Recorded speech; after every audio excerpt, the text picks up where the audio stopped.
47 ayat 1 sampai 12.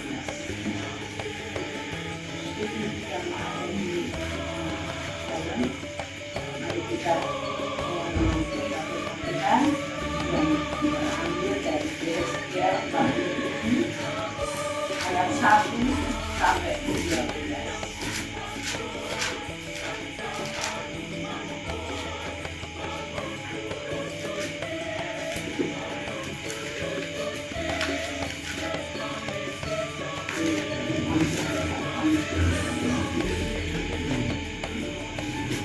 Mau bacakan? Persilakan Bapak Ibu. Nah, di Yesaya 47 ayat 1 sampai 12 yang demikian Tuhan, sungai yang keluar dari bait suci. Kemudian ia membawa aku kembali ke pintu bait suci, dan sungguh ada air keluar dari bawah ambang pintu bait suci itu dan mengalir menuju ke timur, sebab bait suci juga menghadap ke timur. Dan air itu mengalir dari bawah bagian samping kanan dari bait suci itu sebelah selatan mezbah. Lalu diiringnya aku keluar melalui pintu gerbang utara, dan dibawanya aku berkeliling dari luar menuju pintu gerbang luar yang menghadap ke timur. Sungguh air itu membual dari sebelah selatan. Sedang orang itu pergi ke arah timur dan memegang tali pengukur di tangannya. Ia mengukur 1000 hasta dan menyuruh aku masuk dalam air itu, maka dalamnya sampai di pergelangan kaki. Ia mengukur 1000 hasta lagi dan menyuruh aku masuk sekali lagi dalam air itu, sekarang sudah sampai di lutut. Kemudian ia mengukur 1000 hasta lagi dan menyuruh aku ketiga kalinya masuk ke dalam air itu, sekarang sudah sampai di pinggang. Sekali lagi ia mengukur 1000 hasta lagi, sekarang air itu sudah menjadi sungai, di mana aku tidak dapat berjalan lagi, sebab air itu sudah meninggi sehingga orang dapat berenang. Suatu sungai yang tidak dapat diseberangi lagi. Lalu ia berkata kepadaku, sudahkah engkau lihat, hai anak manusia? Kemudian ia membawa aku kembali menyusur tepi sungai. Dalam perjalanan pulang, sungguh sepanjang tepi sungai itu ada amat banyak pohon di sebelah sini dan di sebelah sana. Ia berkata kepadaku, sungai ini mengalir menuju wilayah timur dan menurun ke Araba Yordan dan bermuara di Laut Asin. Air yang mengandung banyak garam dan air itu menjadi tawar, sehingga kemana saja sungai itu mengalir, segala makhluk hidup yang berkeriapan di sana akan hidup. Ikan-ikan akan menjadi sangat banyak, sebab kemana saja air itu sampai, air laut di situ menjadi tawar, dan kemana saja sungai itu mengalir, semuanya di sana hidup. Maka penangkap-penangkap ikan penuh sepanjang tepinya, mulai dari En-Gedi sampai En-Eklaim. Daerah itu menjadi penjemuran ikan, dan di sungai itu ada berjenis-jenis ikan, seperti ikan-ikan di laut besar, sangat banyak. Tetapi rawa-rawanya dan paya-payanya tidak menjadi tawar. Itu menjadi tempat mengambil garam. Pada kedua tepi sungai itu tumbuh bermacam-macam pohon buah-buahan yang daunnya tidak layu dan buahnya tidak habis-habis. Tiap bulan ada lagi buahnya yang baru, sebab pohon-pohon itu mendapat air dari tempat kudus itu. Buahnya menjadi makanan dan daunnya menjadi obat. Demikianlah firman Tuhan yang terambil dari Yesaya 47 ayat 1 sampai 12. Beberanya yang di sini sudah disediakan dari bidang PBG Durasi Bersiharjo.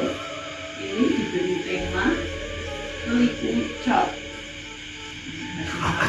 Membacanya apa seperti benar apa tidak. Liquid karena tidak bisa bahasa Inggris apa ini. Yang saya tahu itu church itu gereja, terus liquid membaca di situ itu air. Konsep liquid church muncul sebagai respon terhadap perubahan zaman yang semakin dinamis. Gereja tidak lagi dipahami sekedar sebagai bangunan fisik, tetapi sebagai komunitas yang hidup dan bergerak, menyesuaikan diri dengan kebutuhan jemaat di era modern.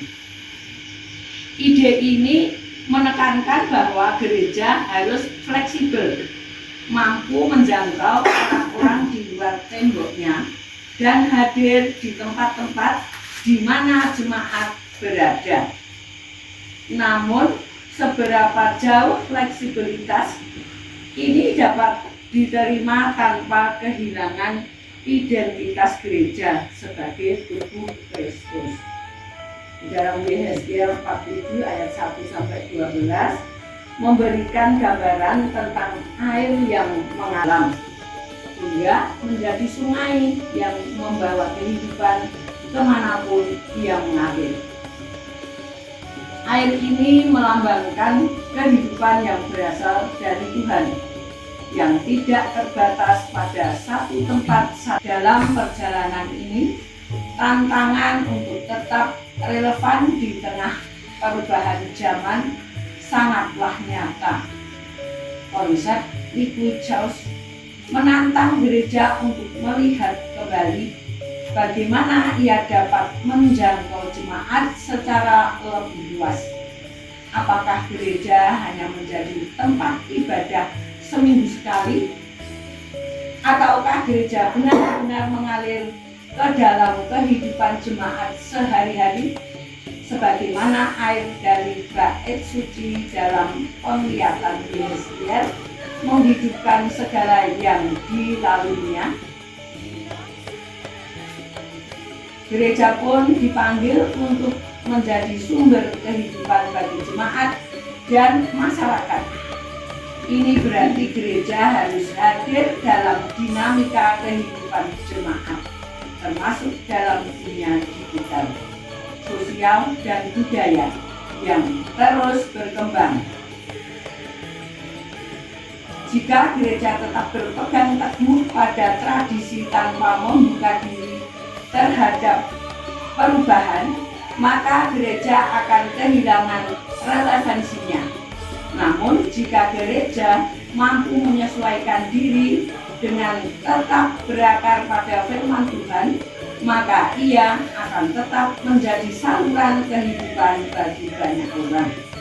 GKJ Bersiharjo di usia 16 tahun dipanggil untuk menyesuaikan pelayanannya agar dapat menjangkau lebih banyak orang, baik mereka yang aktif secara fisik di gereja maupun yang lebih banyak berinteraksi di ruang-ruang digital. Gereja harus mampu menemukan kesediaan. Demikian pikiran yang telah disediakan. Saya sudah dapat membacakannya, dan ini gereja itu kalau menurut seperti dalam Yesaya tadi, dalam penglihatannya Yesaya bahwa gereja itu seperti air yang mengalir. Jadi gereja itu adalah air yang bergerak mengalir. Jadi Tuhan memakai gereja Beji Harjo sudah 16 tahun ini. Tuhan sudah memberkati banyak hal, dan Tuhan semakin memberkati GKJ Beji Harjo 16 tahun ini. Dijadikan GKJ Beji Harjo itu dijadikan gereja yang mengalir, gereja yang seperti air yang mengalir, yang bisa menghidupi banyak orang, menghidupi dalam banyak hal. Demikian pula kita ini adalah jemaat Tuhan, itu juga gereja, bukan gedungnya saja namanya gereja. Kalau kita ibadah bersama itu di dalam gedung gereja, tapi kita semuanya jemaat Tuhan itu adalah juga gerejanya Tuhan.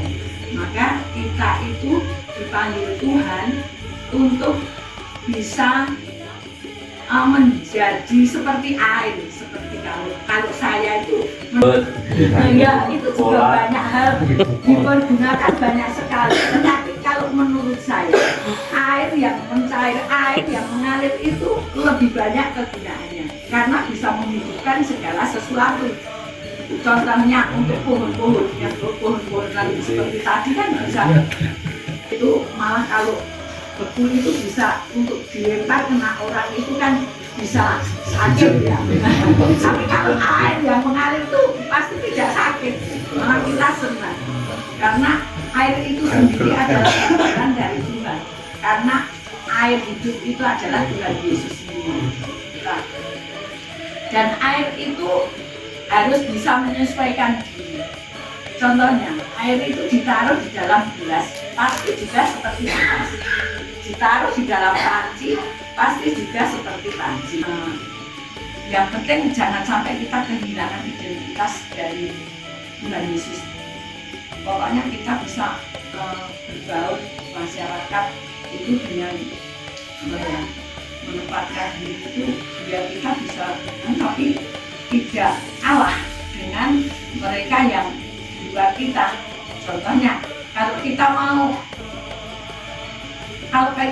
pas kumpul di tempatnya orang punya gawe seberang heboh, ya kita mau makan ya juga harus berdoa. Itu tidak kehilangan identitas, dan identitas kita yaitu Yesus Kristus, dan identitas kita itu tetap kasih. Di dalam dimanapun kita harus menunjukkan kasih Kristus kepada sesama kita.